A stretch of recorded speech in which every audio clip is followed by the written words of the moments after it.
안녕하세요. 부자를 꿈꾸는 개미 여러분, 부꿈입니다.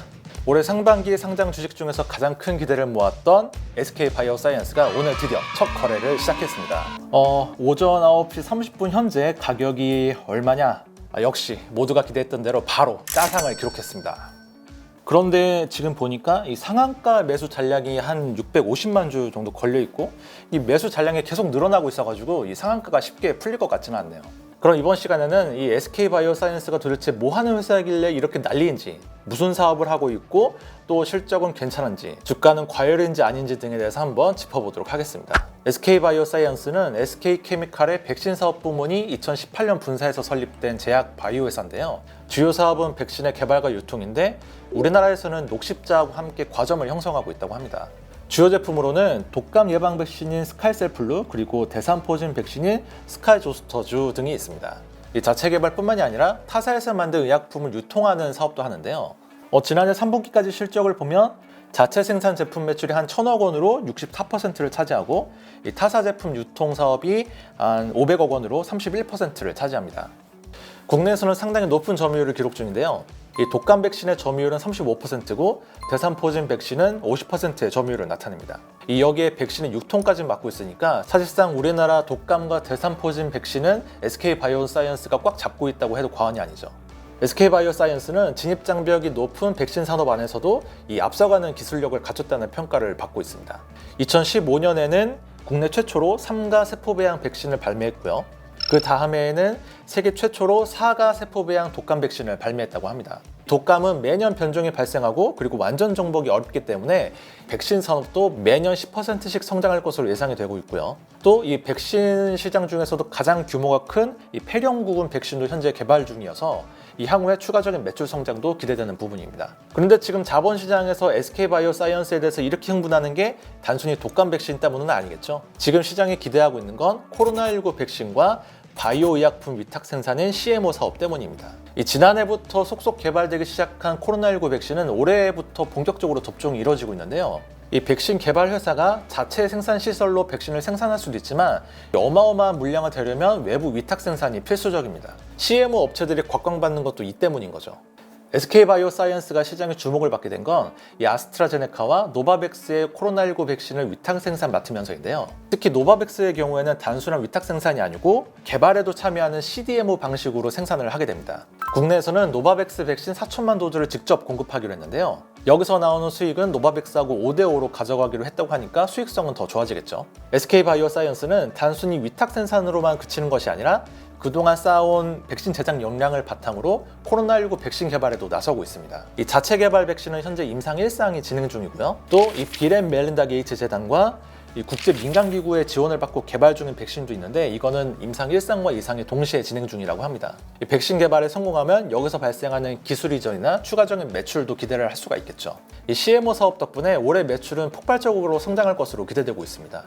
현재 공개된 실적은 지난해 3분기까지 실적인데 이거는 아직 CMO 매출이 반영되지 않은 상태입니다. 이 아스트라제네카와 노바백스하고 맺은 위탁 생산 계약 규모가 얼마인지는 정확히 공개되지는 않았는데 증권가에서는 올해 CMO 매출로 대략 6천억 원에서 7천억 원가량의 매출이 추가될 것으로 예상하고 있습니다. 이를 감안하면 올해 SK바이오사이언스의 매출액은 전년 대비 한 4-5배 이상 증가한 8천억 원 이상으로 추정됐는데요. 또 CMO 사업은 마진이 많이 남기 때문에 영업이익은 전년 대비 10배가량 증가한 2천억 원 안팎으로 예상이 되고 있고요. 전망은 좋은데 이 실적은 뚜껑을 열어봐야 아는 거니까요. 그러면 이 CMO 매출이 반영되지 않은 지난해 실적 기준으로 과연 SK바이오사이언스가 얼마나 사업을 잘 하고 있는지를 봐야 되겠죠. 지난해 3분기까지 누적 매출액은 한 1,600억 원 정도로 전년 동기 대비 30%가량 증가했고요. 매출 총이익률은 40%대로 전년 대비 비슷한데 판관비가 약간 줄면서 영업이익과 당기순이익은 전년 대비 큰 폭으로 개선이 됐습니다. 그런데 부채를 보면 2019년 말보다 60%가량 늘어난 2,700억 원을 기록했는데요. 이 덕분에 부채 비율도 74%에서 107%로 늘어났고요. 다른 제약 바이오 업체들의 부채 비율이 한 30%에서 40%대인 거를 감안하면 좀 과도한 수준이라는 생각이 드는데요. 그런데 SK바이오사이언스에서는 이게 이 CMO 계약을 체결하면서 선수금을 받은 것이 부채로 인식된 영향이다 이렇게 설명을 하고 있습니다. 아직 수익으로 인식하지 않은 선수금이다 이렇게 이해하시면 될 것 같습니다. 이거는 부채 항목 중에서 계약 부채를 보면 알 수 있는데요. 이 계약 부채가 2019년 말 47억 원에서 작년 3분기 671억 원으로 급증하면서 전체 부채 규모도 늘어나게 된 거죠. 이건 SK바이오사이언스가 위탁 생산 계약을 수행하면 자연히 없어지는 부채이기 때문에 큰 문제는 없다고 보시면 될 것 같습니다. 이 재무제표를 보면 일단 다른 제약 바이오 업체들에 비해서 견실한 성장세를 보여주고 있다는 점이 가장 눈에 띄고요. 이 신약 개발을 한다면서 매년 적자만 내는 게 아니라 꾸준히 이익도 내면서 이를 바탕으로 신약 개발도 계속 추진하고 있는 것이 굉장히 모범적인 사업 형태라고 보시면 될 것 같습니다. 그럼 이제 중요한 거는 적정 주가가 얼마냐 하는 거겠죠. SK바이오사이언스는 공모가를 선정할 때부터 좀 거품이 아니냐 이런 지적을 받아왔는데요. 왜냐하면 SK바이오사이언스는 작년까지만 해도 CMO 사업을 하지 않았던 순수 백신 개발 업체였는데 올해 상장하면서 공모가를 선정할 때는 비교 대상 기업군으로 글로벌 CMO 회사들을 비교 대상으로 삼았기 때문인 거죠. 보통 CMO 업체의 역량을 보는 지표 중에 하나가 생산 능력인데요. SK바이오사이언스의 연간 생산 능력은 약 2만 리터 정도인데 연간 30만 리터 이상씩 생산하는 삼성바이오로직스나 론자 같은 기업하고 비교한다는 게 사실 말이 안 된다는 거죠. 주가를 산정할 때도 흔히 많이 사용하는 PER이나 EV/EBITDA 같은 방식을 사용한 게 아니라 연간 생산 능력 대비 시가총액이 얼마냐를 가지고서 산정을 했는데요. 이 아직 CMO 매출도 나오지 않은 회사인데 이 적정 주가를 산정할 때는 이 CMO 업체를 밸류에이션하는 방식으로 사용을 했으니까요. 물론 앞으로 SK바이오사이언스가 CMO 사업을 더 공격적으로 확장하겠다는 점을 감안하면 이에 맞춰서 선제적으로 밸류에이션 했다 이렇게 볼 수도 있긴 한데 아무래도 백신 업체들보다 CMO 업체들이 훨씬 더 고평가받고 있는 상태다 보니까 공모가를 조금 더 높여 잡기 위해서 이렇게 산정한 거 아니냐라고 하는 의구심을 피할 수가 없는 거죠. 어쨌든 이런 방식으로 기준을 삼은 기업이 한국의 삼성바이오로직스, 그리고 스위스의 론자, 그리고 중국의 우시바이오로직스고요. 이 세 업체의 생산 능력 대비 시가총액의 평균은 2.64배입니다. 이를 SK바이오사이언스에 적용하면 한 주당 가격은 82,000원이 나오는데 여기에 일정 정도 할인율을 적용해서 공모가 범위는 49,000원에서 65,000원으로 정한 거죠. 그런데 고평가니 뭐니 해도 청약 경쟁률은 어마어마했습니다. 기관 수요 예측에서는 1,300대 1을 기록했고요. 공모가는 범위에서 가장 높은 65,000원으로 결정이 됐습니다. 그리고 개인을 대상으로 한 일반 청약에서도 무려 64조 원에 달하는 어마어마한 청약 증거금이 몰리면서 역대급 흥행을 기록했죠. 그럼 이제부터가 중요합니다. 이 어렵게 공모주를 받으신 분들은 이거 도대체 언제 팔아야 될지, 그리고 공모주를 못 받으신 분이라면 지금도 좀 많이 비싼 것 같은데 지금이라도 들어가야 하나 이런 고민들 하실 것 같습니다. 이 현재 유통 가능 물량은 전체 주식수의 한 11% 정도밖에 없습니다. 이 작년에 따 상장상, 즉 이 상장한 이후에 3연속 상한가를 기록했던 SK바이오팜은 상장 초기 유통 물량이 13%밖에 안 됐죠.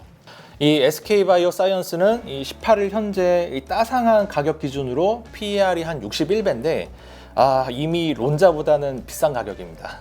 이 만약 SK바이오팜처럼 이 따 상상상을 하면은 시가총액은 22조 원이 되고 PER은 104배가 됩니다. 우리나라 CMO 대장주라고 할 수 있는 삼성바이오로직스하고 비슷한 가격이 되겠죠.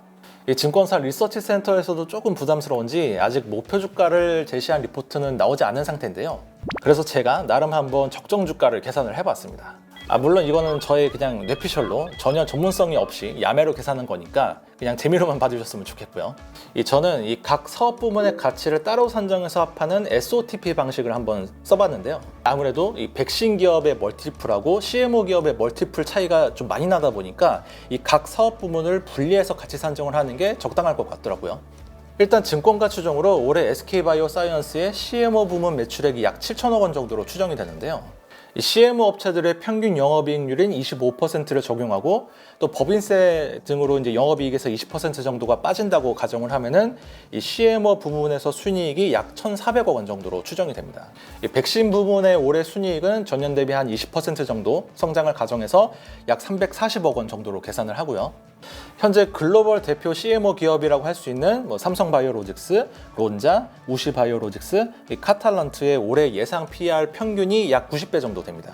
마찬가지로 글로벌 대표 백신 기업으로 꼽히는 화이자, 사노피 파스테르, 글락소스믹스클라인, 머크 이 평균 PER을 계산하면 12배가 나오고요.